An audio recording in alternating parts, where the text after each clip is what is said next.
teoria dela, hoje a gente vai falar sobre essas duas partes, né? A, a fase esquizoparanoide e a fase depressiva. Então, ela acreditava que até 6 meses o bebê estaria nessa fase esquizoparanoide. Deixa eu só dar uma trocada. Ela usava a palavra posição. É posição, é. Mais do que fase. É posição, né? Isso. Eu até escrevi aqui no meu... Teoria das posições, isso mesmo, ó. É esquizoparanoide e depressiva, né? Sim. Então, ela vem falar dessas duas posições, a teoria dela das posições. E aí, nessa primeira, ela fala assim, ó, de acordo com Klein, durante os primeiros meses de vida, as crianças passam por uma fase chamada de posição esquizoparanoide. Nessa fase, elas experimentam emoções intensas e conflitantes, como amor e ódio, medo e desejo destrutivo. Essas emoções são direcionadas principalmente para a mãe ou cuidador principal. Na posição esquizoparanoide, a criança percebe o mundo de forma dicotômica, dividindo as pessoas em boas e más. Então, não tem meio termo. Ou ela é boa ou ela é ruim. Ela teme ser abandonada ou atacada pela mãe, mas também deseja se fundir com ela. Esses sentimentos ambivalentes podem causar ansiedade e angústia na criança. Eu até olhei isso, esse esquizoparanoide, eu vi que a palavra, ela se dá assim, olha, eu até fiz uma colinha aqui, ó. Esquizo, dividindo a palavrinha, né? Esquizo quer dizer cisão, separação. E paranoide, persecutório, algo que está contra, é algo que está contra. Sim. Né? Então, essa fase. Então, a criança fica nessa fase de cisão e separação e essa fase persecutória. Sim. É uma conjunção. Como ela vive radicalmente, ou é seio bom, ou é seio mal, com essa dicotomia que é a coisa do esquizo, né? Uhum. Ela vai também vivenciar muito a questão do mal. O mal é ameaça, o mal é perseguição. Então, assim, qualquer coisa que atrase, por exemplo, a mamada, é uma vivência do mal. Uhum. Tá lá, fez cocô, tá toda suja. Tá, a mãe custou para limpar porque estava mexendo nas panelas, sei lá o quê, é outra vivência. Então, assim, é uma fase que a angústia é tipo de uma angústia persecutória. E com projeção, ou seja, tira o que está lá dentro e joga no outro. Então, assim, se aquela pessoa é difícil com o bebê, com a criança, ela é bruxa. Uhum. Não é à toa que existem os contos de fadas que tem fada e bruxa. Né? Uhum. E é interessante que tudo isso é tudo praticamente nas emoções, né, no inconsciente. Sim. Porque a criança não tem ainda a inteligência de trazer isso para o real, do que é bom e do que é mal. Não. É uma fantasia do bebê, Su? São fantasias primitivas inconscientes. Uhum. Né? É o início do psiquismo. Né? É como se houvesse assim, um buraco, que é o real, que a gente não diz nada dele, a gente não consegue pôr palavras, mas em volta dele começa a fazer bordadinhos de fantasias.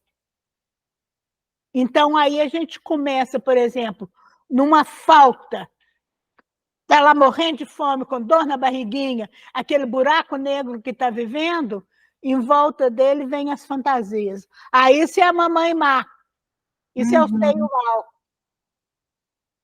Então, são os primeiros registros psíquicos que estão lá. Pode falar, Bruna. Estou com uma dúvida. Eu li no texto em algum lugar que à medida que a gente vai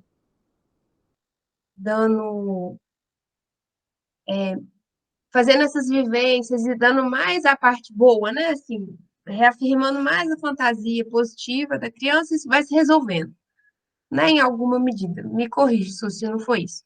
Mas aí eu estava pensando, hoje, aconteceu um negócio. A Su está acompanhando comigo um caso de uma criança muito agressiva. E aí o professor tirou ele de sala, falou: você não vai participar mais, por favor, dá licença. E aí ele saiu xingando o professor, porque esse cara é idiota, não sei o quê, lá, lá, lá. E aí eu falei: eu vou com você, então, para o pátio, vou te acompanhar, porque você perdeu a chance de ficar na aula. E ele foi xingando o professor, não sei o quê, lá, lá, lá. Aí, por fim, ele pegou uma bola lá no pátio e veio para cima de mim e falou assim: Bubu, chamou de Bubu. Bubu, vamos jogar bola? Não sei o quê, porque assume. Enfim. Aí eu olhei bem para ele e falei: olha, você perdeu a sua chance. Eu não posso brincar com você. Estou aqui para te acompanhar, porque você perdeu a sua chance. Você é uma vagabunda! Aí ele começou a me xingar. Só que essa criança, ela já tem 8 anos. Sabe, assim, como que isso persiste, Su? Como é que, sabe, assim, para ele é muito isso. Se eu jogo a bola com ele, eu sou boazinha. Se eu falo que não, eu sou vagabunda, idiota, você não sabe de nada, não sei o quê. Se você não elabora a posição persecutória com a posição depressiva, o que vai ser? Você vai continuar com a angústia persecutória e agredindo o outro, porque o outro é uma ameaça constante. Então, esse menino, ele vive uma angústia persecutória muito grande. E, assim, nesse momento, ele vem, Bubu, vamos jogar bola? Não, agora, então, você quer uma coisa boazinha? Vamos sentar aqui, vamos pegar a bola, vamos conversar. Mas quando você fala de elaborar essas duas posições, as meninas vão falar da próxima, aí você podia falar mais disso depois? Falo, sim. É exatamente descobrir que a mesma mãe que ele acha que é má porque deixou ele sujo, com fome e tal, é a mãe que dá carinho, é a mãe que aconchega. E eu uso muito uma imagem, eu estava dando no curso de autismo essa imagem. Lembra aquelas balanças que são assim? Tem uma haste que segura 2 pratos? A gente nasce e vai desenvolvendo na relação um montante de amor e ódio. Estou falando kleinianamente. Se o ódio for mais pesado, muito grande, o que vai acontecer? O que é bom vai desvanecer, não vai aparecer ali. Se o bom for demais, vai viver um mecanismo de negação, idealização, tudo cor-de-rosa com bolinha azul, mas não é o que acontece na vida. O que é importante, então? Que tenha um pouco mais do bom para poder integrar esses aspectos maus. Então, a relação com o seio bom, com a mãe boa desse menino, parece que foi bastante conturbada. Então, ele não elabora, ele não consegue sair dessa posição primitiva, esquizoparanoide de ameaça persecutória. Clareado? Suzana. Na posição depressiva, a criança pode apresentar comportamentos de tristeza, arrependimento e busca por reparação. Ela começa a entender que as suas ações podem causar danos aos outros e sente culpa por isso. A diferença fundamental entre as duas posições está na percepção da realidade e nos sentimentos envolvidos. Na posição da esquizoparanoide, a criança vê o mundo como ameaçador e se sente perseguida. Já na posição depressiva, ela reconhece os outros como seres independentes e desenvolve sentimentos de culpa e tristeza.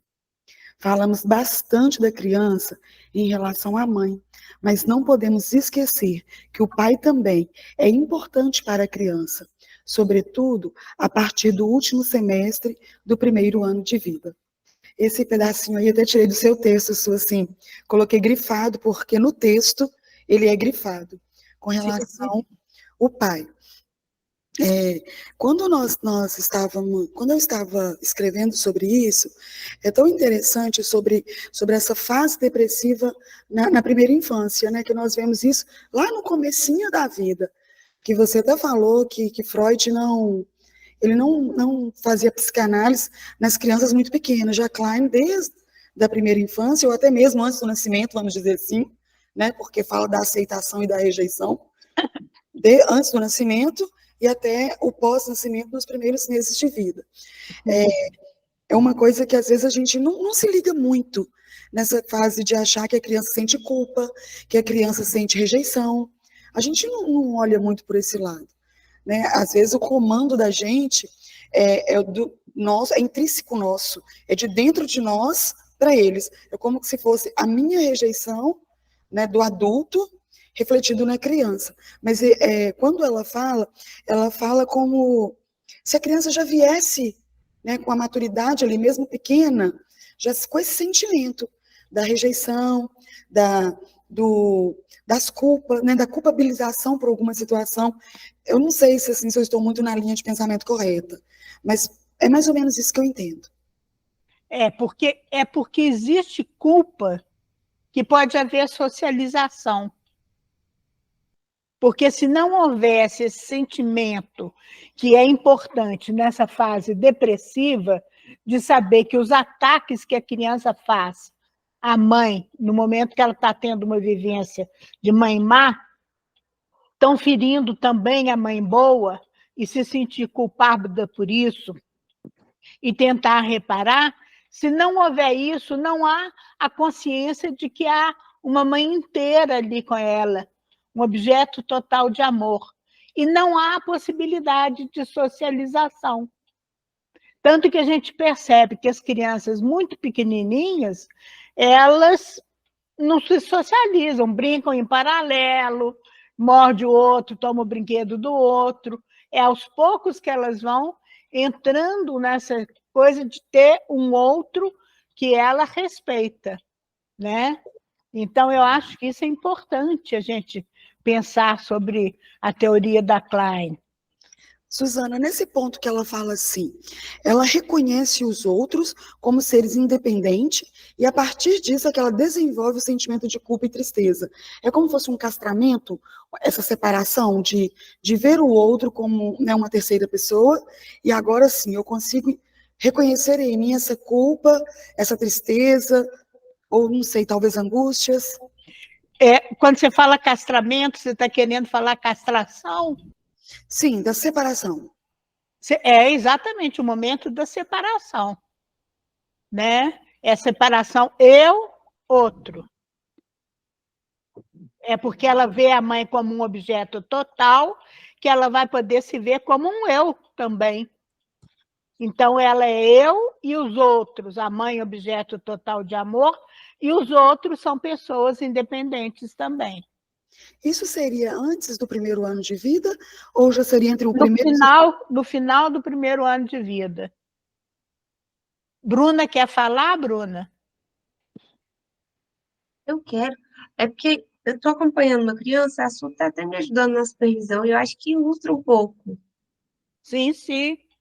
Esse negócio. Ele não resolveu a fase esquizoparanoide. Então, por exemplo, ele tem um amigo que é grudado nele e tal, não sei o quê. Mas quando ele acha que vai acontecer alguma coisa, ele vai lá e bate no amigo. E aí, às vezes, o amigo tá chorando, assim, debulhando em lágrimas, falando, mas você me chutou, eu não fiz nada, não sei o quê. E aí eu falo, olha ali, o seu amigo tá chorando, ele não consegue ver. Ele fala, ah, mas eu só chutei. Sabe assim, é como se não existisse o outro ali. Não importa o que o outro está fazendo. E aí ele não consegue socializar, de jeito nenhum. Isso, ele Sabe? não tem sentimento de culpa nenhum. Nenhum. Hoje ele me bateu. Aí eu falei, você vai embora, porque você me bateu. Ele, mas eu só te dei um tapa fraco. Tipo assim, sabe? Então ele realmente não percebe. Assim, Vamos colocar que ele é um menino psicótico, né? Que a gente está chegando a essa conclusão, né? E que ele vive toda uma ameaça persecutória, né? Então ele se identifica com o agressor e sem culpa nenhuma. Não há castração, né? Ele nem consegue enxergar o amigo que ele diz que tanto ama, que está chorando, debulhando em lágrimas, tanto faz como tanto fez. Acho que ilustra bem, sim. Podemos passar o próximo slide? Sim. Suzana, Sim. essa fase, a gente pode fazer um paralelo com aquela heteronomia do Piaget? Não. Heteronomia do Piaget, ela não é tão pequenininho, 1 ano, não. E é cognitivo. Nós temos que entender que existem 2 descrições do desenvolvimento. Uma descrição que é do cognitivo, e que o Piaget e o Vallon e o Vygotsky são geniais. A gente tem que juntar os 3. Mas essa descrição do psíquico é de outra ordem. E é anterior também, né? Muitas vezes anterior. Você vê que, por exemplo, as fantasias para Klein estão lá no bebê mamando já, fantasias inconscientes. E para o Piaget, a fantasia vai surgir na medida em que vai começar a ser capaz de ter uma imitação diferida do outro, criar fantasia, que é lá por 1 ano e meio. Então a fantasia no Piaget, ela é Cognitiva. Ela é mais projetiva, né, no caso? É cognitiva. Não? Projetiva é algo da psicanálise. No Piaget, a fantasia é cognitiva. Vai dar caminho para uma representação mental. Uma representação já de um mundo já social, né? Ela já inserida, né? Já começa, né? Uhum. Tanto que você vê que ele ressalta muito a questão das fantasias, imitação diferida, jogo simbólico, tudo isso falando da criança de 2 anos e pouco por aí, que já está representando o mundo. Uhum. É cognitivo. Agora, nós estamos com a Melanie Klein falando do psíquico. Lembram daquilo que eu já conversei com vocês? O que é um acontecimento psíquico? Para ser um acontecimento psíquico, não basta só um esquema de ação, uma exploração, não. Tem que haver uma marca, um engrama, que pode ser de prazer, como a pulsão de prazer, que foi muito grande ali, ou pode ser uma marca de conflito, de angústia. Então, aí há uma inscrição psíquica em termos de fantasias super primitivas. Por exemplo, um bebê mamando no seio, ele pode ter, segundo a Klein, fantasias que o seio é malvado, que traz coisas ruins, que faz ele se sentir incômodo porque não amamenta direito, porque a relação não tem harmonia, ou pode ser que o seio é bom. Que gostoso leitinho bom, e mamãe me olha nos olhos, e me acarinha, e eu passo a mão no peito dela, se pudesse falar. Isso é que eu te perguntar, né? Já é numa linguagem não verbal, né? Ainda. Completamente. São engramas, são Uhum, marcas psíquicas, e muitas vezes ligadas no corpo, como a doutor falava, percepções sutis. uhum. Né? Tá. Aquele caso que a Amélia me indicou, Sim, a mãe e o pai vieram e a mãe falou uma frase que ilustra muito bem isso, assim. É um caso de uma criança que até os 5 meses só chorava e ninguém descobria o motivo. E ela falava assim, era a coisa mais engraçada.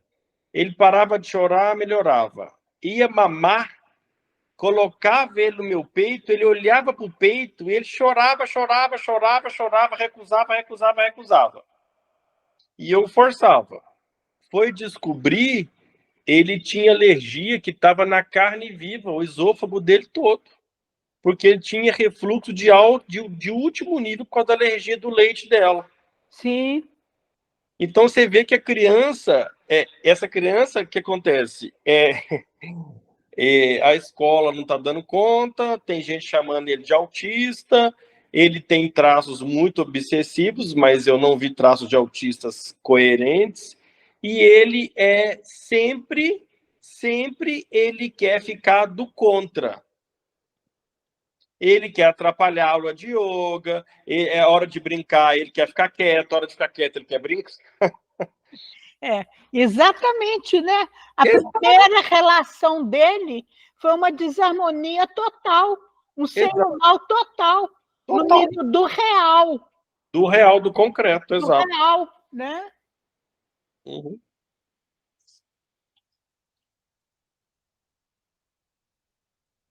Mais perguntas, gente?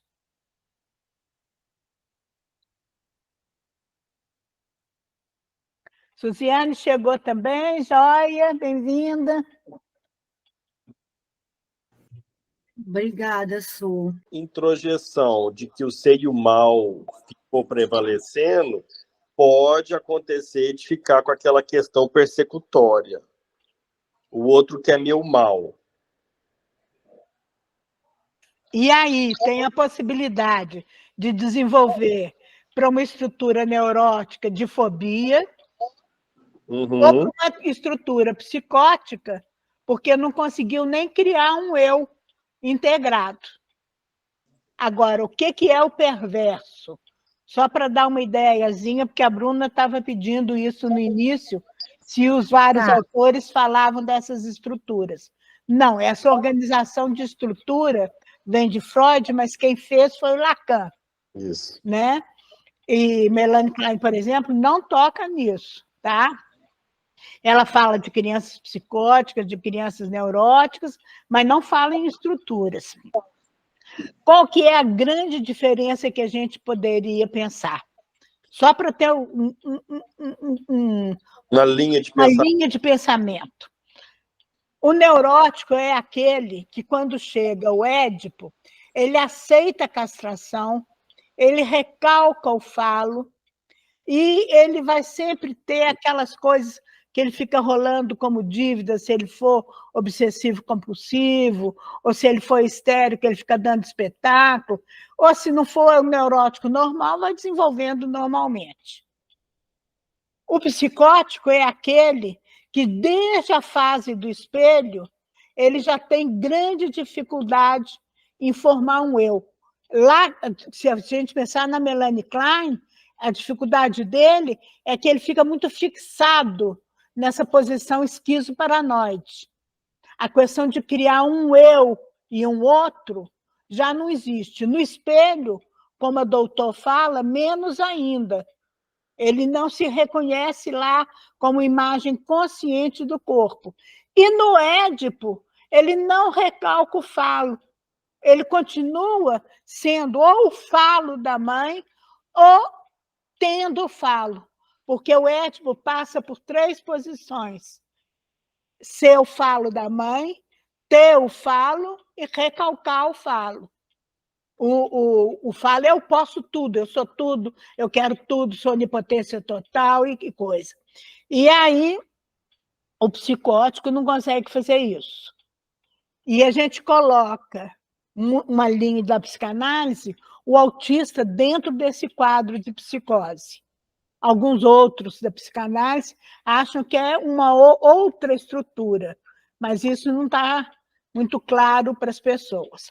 O perverso, ele passa por essas fases primitivas, ele se organiza como eu, ele sabe bem que ele é um eu, ele não é fora da realidade que nem um psicótico, por exemplo, mas para ele tanto faz. Ele nega, por exemplo, a questão da cena primária. O que é a cena primária? Que mamãe e papai transam e têm bebês. Então, ele atrapalha isso tudo. Aí ele pode transar com criança, por exemplo, ele pode ter fetiches, então a sexualização para ele é, sei lá, um sapato que nem aquele autor famoso romântico escreveu, do cara que era tarado com as botinhas que apareciam embaixo das saias compridas, ou ele pode ser até um criminoso, um perverso criminoso, né, pedófilo. Então, é porque ele nega, ele sabe, mas tanto faz para ele. Vai lá, Marlon. Maravilhosa, adorei, é por aí mesmo. Assim, você me ajudou muito a entender mais o lado do psicótico. E o perverso, ele é incapaz de amar. Ele não quer pagar um preço sim. numa identidade dos pais. Ele acha que ele é capaz de tudo, ou é capaz de nada. Ele pode tudo e pode nada. Ele bagunça, como a Su falou. Ele não faz o vínculo no afeto. Ele não quer pagar esse preço de ter uma identidade sexual. Ele não cria aquela identidade, né? Ele não vai recalcar o falo e vai falar, é minha fantasia que eu não pude completar, vai ser essa. Ele não vai ter essa fantasia como resposta para o neurótico. Ele vai fazer dele a resposta. Por isso que eles são perversos, por isso que é isso que a Su falou, pode ser um sapato, pode ser um pedófilo, pode ser um tarado, pode ser um assassino, um serial killer, porque não introjeta culpa, não é capaz de sentir culpa, não é capaz de amar. Um dos exemplos mais claros que tem é aquela novela que passou, não era novela, não, era... Das Noivas de Copacabana? As Noivas de Copacabana. Quando você está falando, eu estou lembrando disso. Exatamente. Por quê? O que aconteceu com aquele cara? Desde o início de vida dele, houve vários desajustes e desarmonias dele enquanto criança, com a mãe, com a babá, né? Então, teve várias coisas aí que deixou ele completamente fora de aceitar o que pode, o que não pode. E, para cúmulo do azar, a noiva dele largou ele no altar. Para completar. Então, ele, num mecanismo completamente inconsciente, ele fez do vestido de noiva, que era alugado numa loja, toda uma questão de condensação. Ali estavam todas as mulheres horrorosas da vida dele. E um deslocamento. Ali estava tudo que ele sentiu quando ele vivenciou o abandono no altar. Então, o que ele fazia? Toda mulher que vestia aquele vestido que a noiva tinha alugado, ele matava. Percebe? Então, é uma coisa assim, perversa, né? É uma negação, não tem essa coisa da cena primária, né? Há um pai, há uma mãe, aí vem um bebê. Ele não aceita que ele não pode. Sim. Ele é a resposta para tudo. Ele pode tudo. Pode tudo. Por isso é que ele é perigoso, por exemplo, num hospital psiquiátrico, porque ele pode ser muito inteligente e é capaz de arranjar a fuga dos outros, doido todos junto com ele. É. né? A gente fala que na hora que ele está de frente o Édipo, ali, na hora que começa 4, 5 anos, ele recusa. Ele Recurso. não quer entrar em Édipo.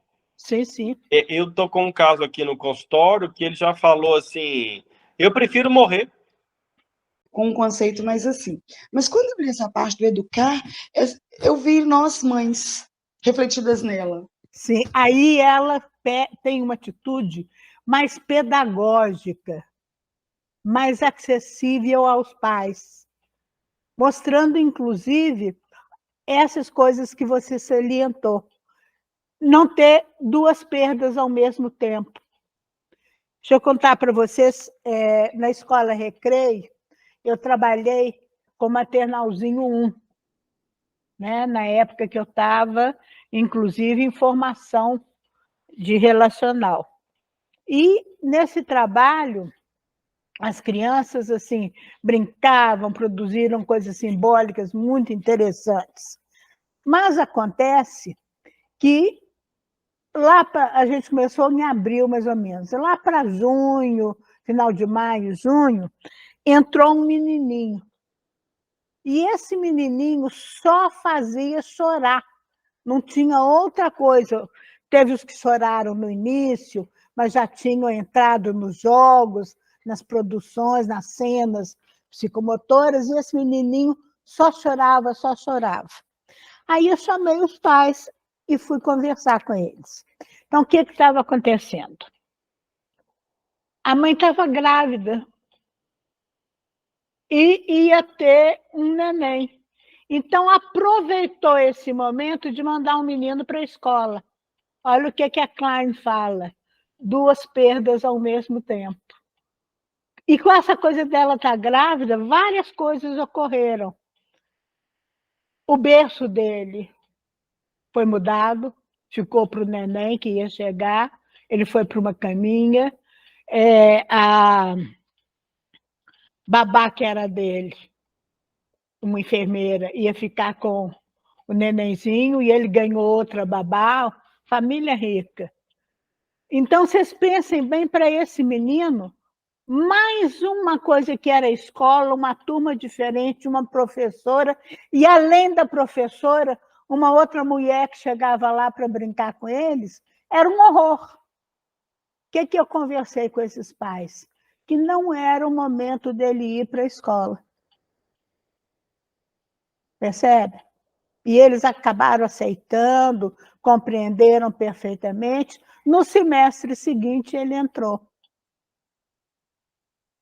Então, assim, quando a Klein fala esse livro dela, A Educação de Crianças à Luz da Psicanálise, é dela com vários outros autores, da turma dela, da psicanálise kleiniana, ele é muito interessante porque ele traz essa reflexão com os pais. Então, isso que você sentiu é algo assim que realmente é importante.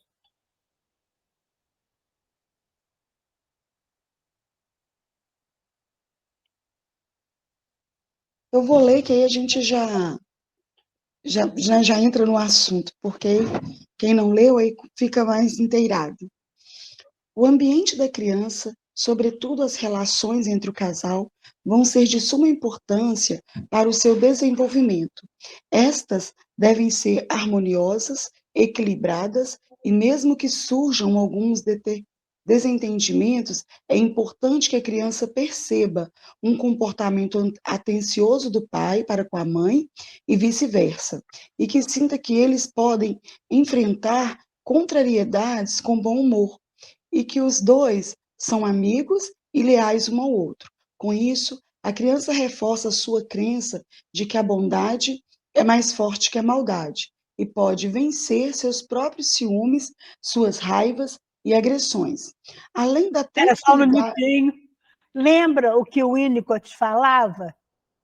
Que a presença do pai era importante desde o início para sustentar a possibilidade da mãe se dedicar inteiramente ao bebê como uma mãe boa, suficientemente boa. Olha a Melanie Klein falando a mesma coisa. Então, o pai está presente e essa relação do casal é primordial. Que briga, discussão, eu penso isso, eu penso aquilo, eu queria desse jeito, daquele e tal. Com todo casal acontece. Mas tem que ter uma coisa que é esse respeito um pelo outro. Isso daí é super importante. Pode continuar. É interessante também, Su, porque nós falamos nas aulas anteriores sobre quando o bebê, né, ele vai mamar, que ele sente, ele vai olhar a mãe ruim, aquela que toma, né, e aquela mãe boa, aquela que vai ceder, que vai deixar e que vai ficar ali olhando. E aí fala sobre essa bondade, deixar com que essa bondade aflora muito mais do que esse outro lado da maldade, vamos dizer assim. Isso.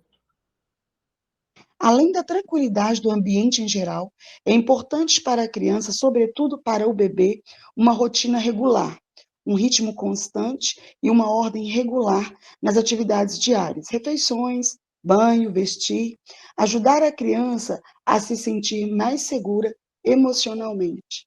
Lembram da outra característica que o Winnicott falava? Ele falava do holding, que é essa coisa de segurar o bebê, de dar o carinho, de manter uma mãe suficientemente boa, do handling, que era exatamente poder cuidar, dar o banho, dar alimentação na hora certa, né? Então, vocês veem como que os psicanalistas falam de coisas muito semelhantes com a sua linguagem própria, né?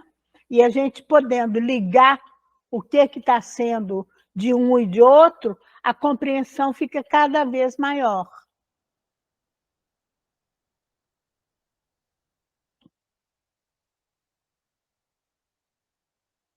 Podemos continuar?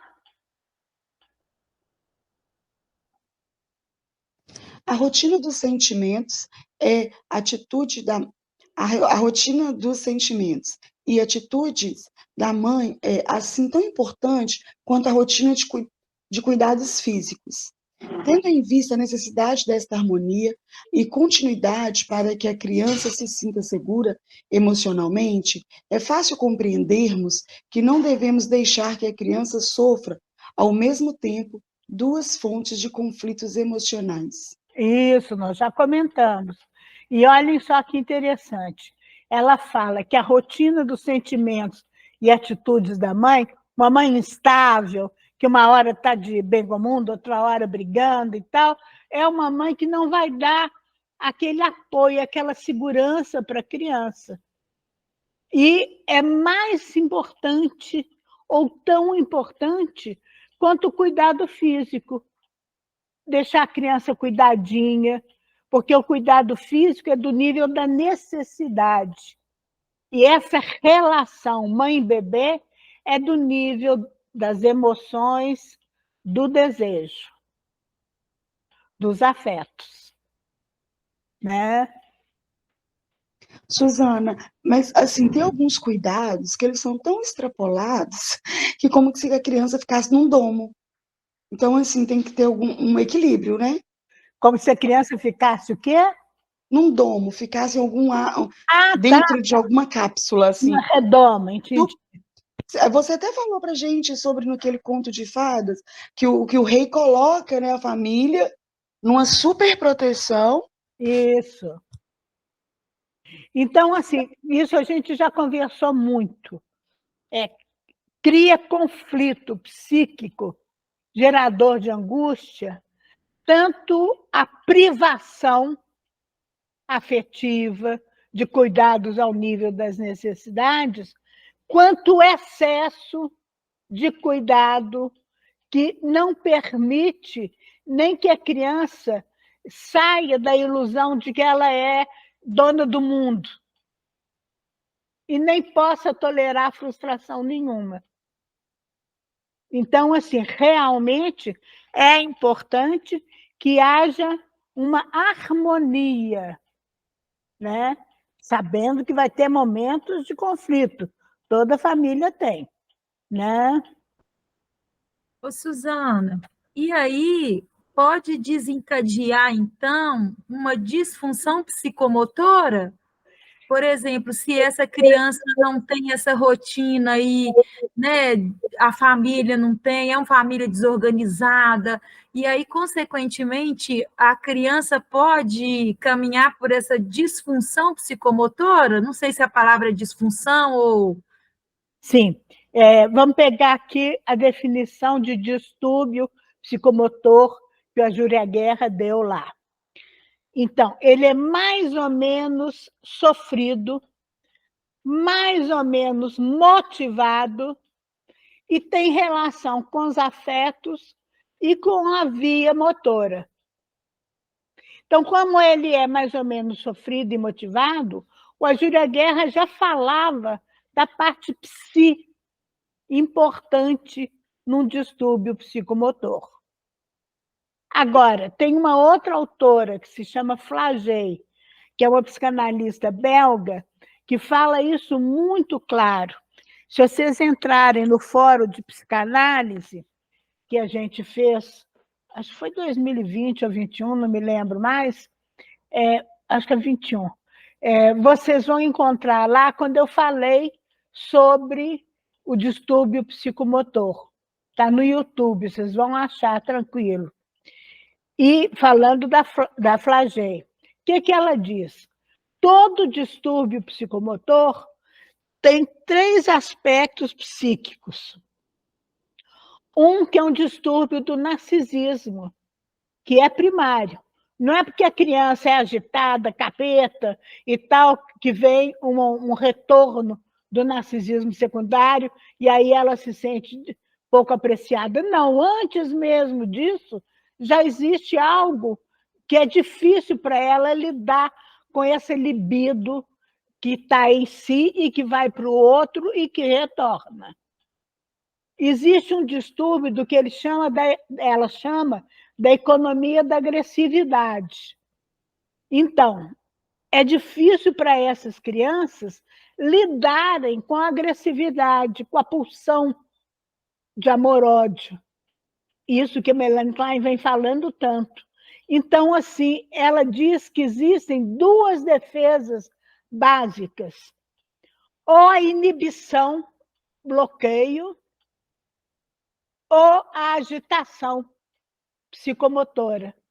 E essas defesas psíquicas passam pelo corpo, porque é a terceira condição que ela diz do problema psíquico, do distúrbio psicomotor, é que é difícil para essas crianças simbolizarem, criar aqueles elos que o Lacan lá falou de real, imaginário e simbólico. É difícil para elas fazer isso. Então, é como vocês já viram um distúrbio psicossomático, que tem lá enxaqueca, que tem lá asma, que são coisas que aparecem no corpo, mas que são psíquicas. Então, é esse mesmo mecanismo que haveria no distúrbio psicomotor. Então, quando você me pergunta se essas dificuldades na relação primária podem criar problemas psicomotores, podem sim. E até muito mais do que isso. Se houver, por exemplo, um abandono total, uma privação total, pode haver até a morte. É o que o Spitz fala, por exemplo, quando ele fala nos casos de hospitalismo. Ok? Ok. Então, no caso desse super cuidado ou do abandono total, pode ter nós temos disfunções psicomotoras, Também. psicossomáticas, psicoafetivas, como você falou na última aula. Isso, exatamente. E pode levar à morte. Até a morte. Nossa, é muito grave. O excesso não, a privação total. Sim. No YouTube, vocês encontram também filminhos do Spitz com as crianças lá que estão vivendo esse hospitalismo, olha, é de deixar a gente assim, sabe, assim, com o coração partido, né? Crianças que ficam em balanceio total, assim, que choram o tempo todo, né? E é realmente assim, é um caso muito sério, né?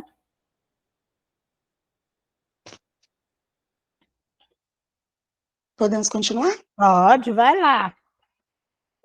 Também costumamos fazer perguntas aborrecidas à criança, quando ela não está disposta a responder.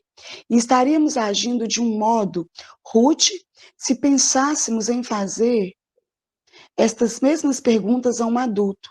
Falamos da criança na frente dela, de seus defeitos e suas falhas. E se tratasse de um adulto, isto seria fortemente ofensivo. Essa parte, assim, eu estou lendo aqui com dificuldade, porque está bem pequenininho aqui no celular, o notebook está descarregado. E aí está um pouquinho pequenininha as letras. Mas essa parte que você fala, que você, né, foi no seu texto que eu tirei essa parte, e, assim, me deixou muito, muito pensativa sobre a forma com que, às vezes, a gente ouve nas escolas, a gente ouve, né, com relação às crianças, porque a forma tão agressiva de falarmos com as crianças, e, né, a maior parte das pessoas tem essa fala mais aguçada para a criança, e para o adulto não. O adulto é como se ele tivesse um respeito diferente da criança, como se a criança não fosse também um ser humano. Isso. Então, deixa eu completar para vocês. Na terapia psicomotora, algumas vezes, a mãe traz a criança e pede se pode entrar um minutinho para falar alguma coisa com a gente. Primeira coisa que eu fazia, era perguntar para a criança: você está de acordo que a mamãe entre? Porque se não puder, a gente marca outro dia para ela vir. Então, geralmente, quando a criança dizia ok, aí vinha a mãe, fala, ele fez isso errado,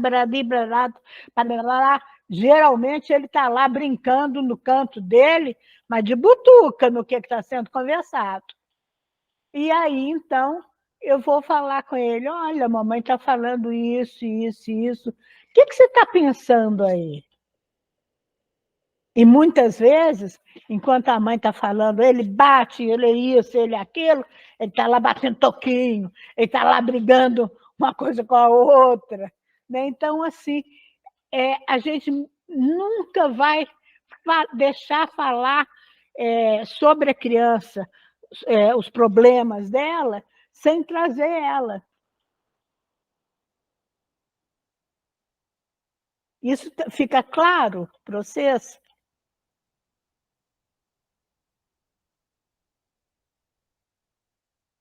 Marlon, que está com a prática clínica, e Suziane também. Querem dar pitaco?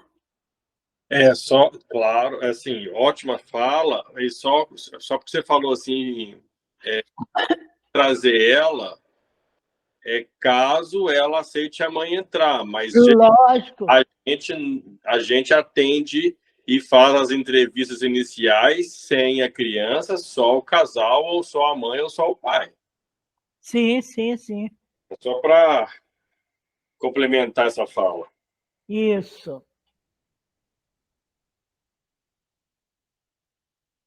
Esse último parágrafo que a gente colocou aí como último tópico da fala, né, que vem do seu livro, Suzana, eu achei também assim muito interessante, né, da gente compreender a necessidade para que ela possa desenvolver as capacidades dela, da criança. Porque às vezes a criança ela não desenvolve todo o potencial dela, por falta dessa capacidade de acreditar, de ajudar, de estar, de fazer para que aconteça. E deixar, ou às vezes, né, uma superproteção, ou às vezes um abandono, que pode acontecer, as duas coisas, que são dois extremos. Porque alcançar o equilíbrio disso é muito difícil. Eu sou mãe, sou professora, e isso é muito difícil. Né? É um pouco complicado, eu acho. Sim, exatamente isso.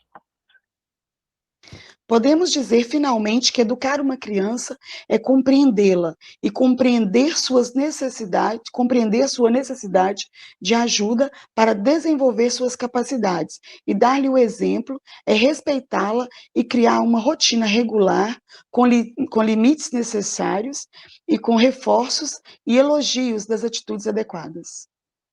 Isso, assim, é primordial, que é exatamente a atitude educativa, né? E nós, como psicomotricistas, temos mais do que uma atitude educativa. A gente tem uma atitude terapêutica ou preventiva. Então, a gente vai ter uma escuta e um olhar, também resfriada, para o que a criança fala, que é exatamente isso, compreender o que está acontecendo no aqui e agora. Né? Porque uma sessão de terapia é o aqui e agora, que é importante. E remete a todos aqueles conteúdos latentes, inconscientes, que a gente falou no início hoje, né, Bruna?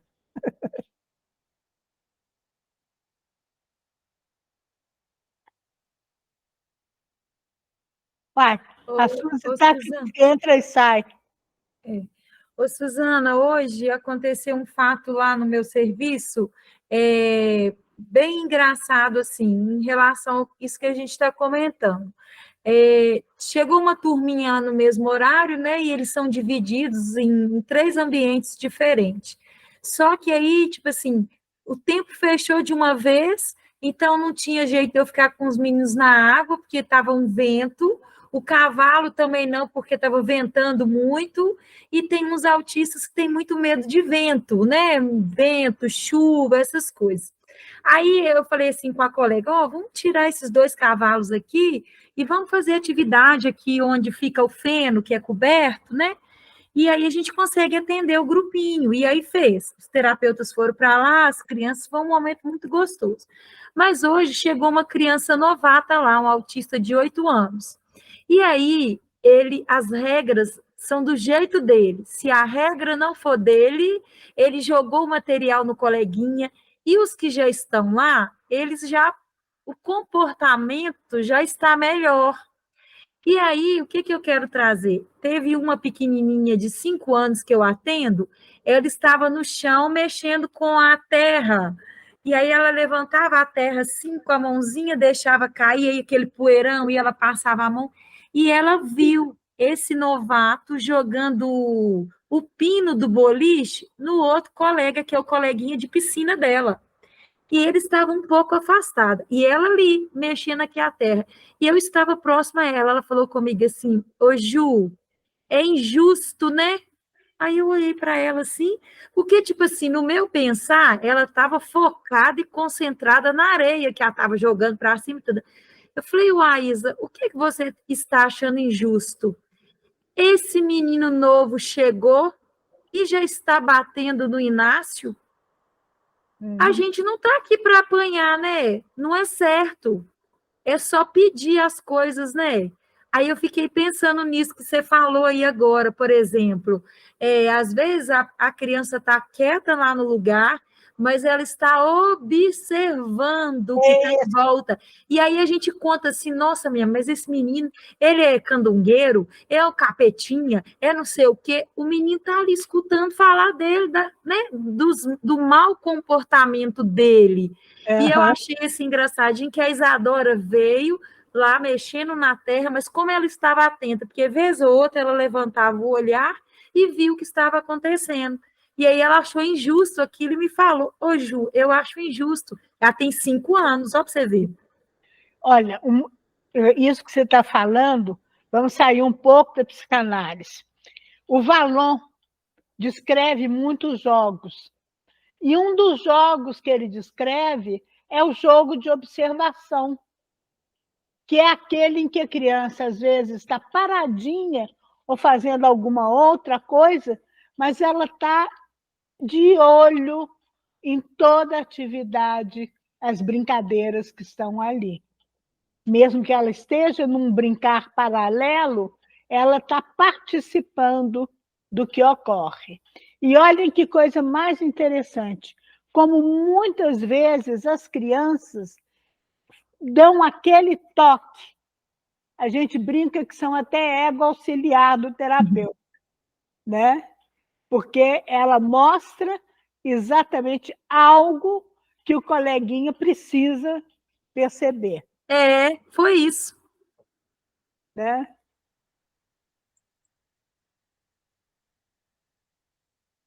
Gente, a Suziane pediu para falar que ela tá caindo, porque quando ela liga o microfone para tentar falar, como ela tá no trânsito, não chegou em casa, aí a internet dela cai e ela sai da Oh, chamada.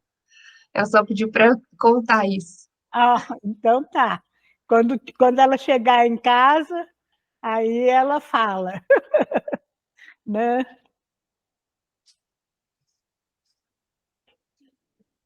Ficou bem claro, gente, que esse livro é um dos raros livros da Melanie Klein que se dirige aos pais. Vocês anotaram bem o nome? A Educação de Crianças à Luz da Psicanálise. Deixa eu até pegar aqui para vocês, olha. As indicações bibliográficas dele mesmo.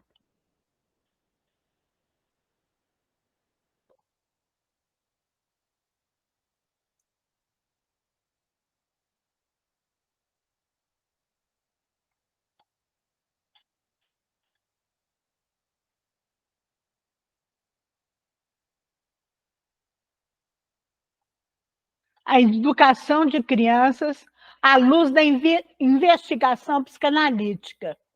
É da Imago, que é uma editora do Rio, que é de 1973.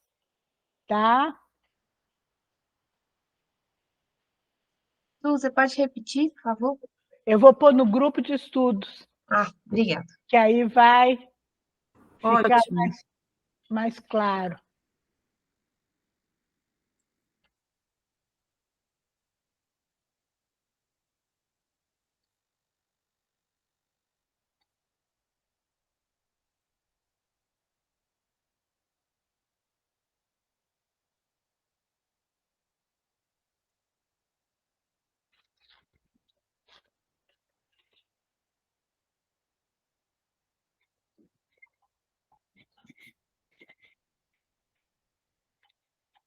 Bom, ficou essa parte para a gente trabalhar hoje. Tem questões, perguntas? Vocês querem ver o filminho do Christian Dunker que eu falei com vocês?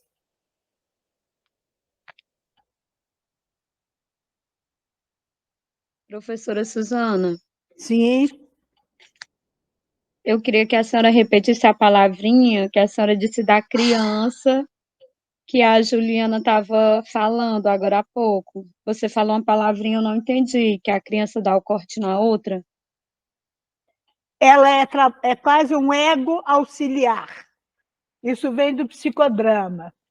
No psicodrama, se montam cenas com um script e um dos participantes vai ser o ego auxiliar na situação. Vamos imaginar, por exemplo, né, que está lá a pessoa que pediu a cena, fez uma cena de briga entre mãe e filho. E aí um outro do grupo entra no papel de filho como ego auxiliar. Na hora que faz alguma coisa, aí ele dá um toque. Então, a palavrinha que eu falei é exatamente essa. Às vezes, as crianças são ego-auxiliares, acabam sendo quase coterapeutas do terapeuta. Clareou? Sim, obrigada. Às vezes, a gente usa palavras sem nem pensar que são conceitos que, para a gente, é corriqueiro, né? Mas que precisa de uma explicaçãozinha assim. Eu achei interessante quando a senhora falou, né? Porque, assim, às vezes eu percebo, tipo a Guadalupe, ela fala assim umas coisas, ela diz assim umas coisas, ela dá uns cortes no irmão, ela diz coisas para mim que eu fico impressionada. Olha, Às vezes ela fala coisas como se ela fosse a mãe me dando corte, sabe? E aí, quando a senhora falou a palavrinha, aí eu pensei logo nela, porque ela faz muito isso. isso. E eu vou te contar uma coisa. Não é só criança que faz isso, não. Cachorro também faz isso. Eu estou com a experiência mais engraçada agora, Interessante. que chegou aqui na casa dos meus caseiros uma cachorrinha de 8 meses. Danada, na mesma racinha, crias lá do Marlon, né? Então, a Frida era assim, de dar porrada nos machos, sabe? Então, o Marlon falou, não, eu tenho que dar, ela tem que ter um dono para falar com ela, pode ou não pode. Quem está falando pode ou não pode com ela também é a Tara, a minha cachorrinha de 2 anos. Então, ela assim, vem tentar atacar e tal, a Tara põe ela deitada assim, de barriga para cima e fica segurando. Eu fiz até o filminho, mandei para o Marlon, né, Marlon? Foi. Falando assim, olha só como que ela está dando o limite, o pode ou não pode, para a Piquititinha, né? Fantástico. Eu falei com a Suzana, ela está sendo terapeuta da Frida, ensinando a Frida o que pode, o que não pode, quando pode, que hora que pode.